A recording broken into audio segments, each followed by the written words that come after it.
ẹgbẹ́ òṣèlú African Democratic Congress (ADC) tó jẹ́ pé àwọn ni òkìkí wọn ń tàn gidigidi lásìkò yìí, tó sì tó jẹ́ pé ó ní ẹgbẹ́ tí àwọn olóṣèlú alátakò tí wọ́n kóra wọn jọ sí láti lò láti fi gba ìjọba kúrò lọ́wọ́ ààrẹ Bọ́lá Ahmed Tinubu lọ́dún 2027. Wọ́n mà ti sọ̀rọ̀, wọ́n ti ṣàlàyé lórí ìdí tí olùdíje fún ipò ààrẹ lábẹ́ ẹgbẹ́ òṣèlú Labour Party lásìkò ètò ìdìbò ọdún 2023 èèyàn Peter Obi àti gómìnà àná ní ìpínlẹ̀ Kaduna Malam Nasir El-Rufai. Wọ́n ti ṣàlàyé ìdí táwọn méjèèjì wọn tí fi darapọ̀ mọ́ ẹgbẹ́ òṣèlú ADC, tí wọ́n sì jẹ́ kó di mọ̀ pé kò séwu lóko àfigiri àparò, àti pé láìpẹ́ láì jìnnà ó ní wọn yóò darapọ̀ mọ́ ẹgbẹ́ òṣèlú ADC àwọn. Ẹ rántí pé lógúnjọ́ oṣù kẹta ọdún tá a wà yìí ní àwọn adarí ẹgbẹ́ òṣèlú alátakò bíi Alhaji Atiku Abubakar, Peter Obi, Rotimi Amaechi, Malam Nasir El-Rufai àti bẹ́ẹ̀ bẹ́ẹ̀ lọ ni wọ́n kéde wípé àwọn yóò kó ara wọn pọ̀ sínú ẹgbẹ́ òṣèlú kan láti kojú ẹgbẹ́ òṣèlú APC àti ààrẹ Bọ́lá Ahmed Tinubu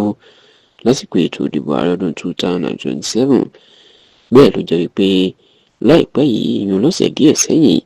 ní gbogbo àwọn tá a dárúkọ yìí àtàwọn olóṣèlú ńláńlá míì iná kóra wọn lọ sínú ẹgbẹ́ òṣèlú ADC, tí wọ́n sì kéde ààrẹ ilé-ìgbìmọ̀ aṣòfin tẹ́lẹ̀ lórílẹ̀‐èdè yìí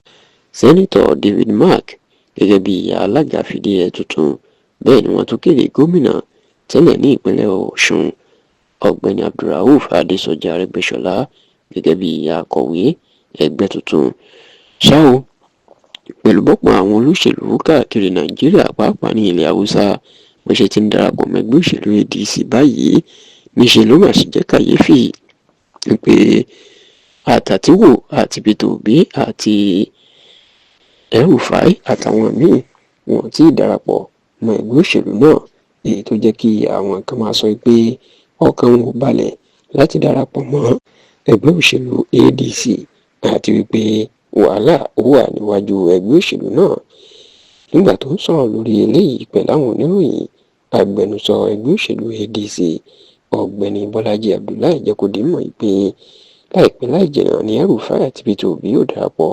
Òní tí ó dí wọn lọ́wọ́ ni pé àwọn fún wọn láàyè láti lọ yan àwọn olùdíje sí ipò ìdìbò ilé-ìgbìmọ̀ aṣòfin l'Àbújá tó fẹ́ wáyé láìpẹ́ yìí, tó sì tó yan gómìnà ìyẹn olùdíje fún ipò gómìnà nínú ẹgbẹ́ kó àwọn kó tó di pé wọn yóò wá darapọ̀. Ó ní bí wọ́n bá ti ṣe eléyìí tán, ó di dandan àwọn méjèèjì yóò wá sínú ẹgbẹ́ òṣèlú ADC tí wọn yóò sì parapọ̀, tí wọn yóò darapọ̀. Bákan náà tẹlifíṣàn Yorùbá Tòótọ́ gbọ́ pé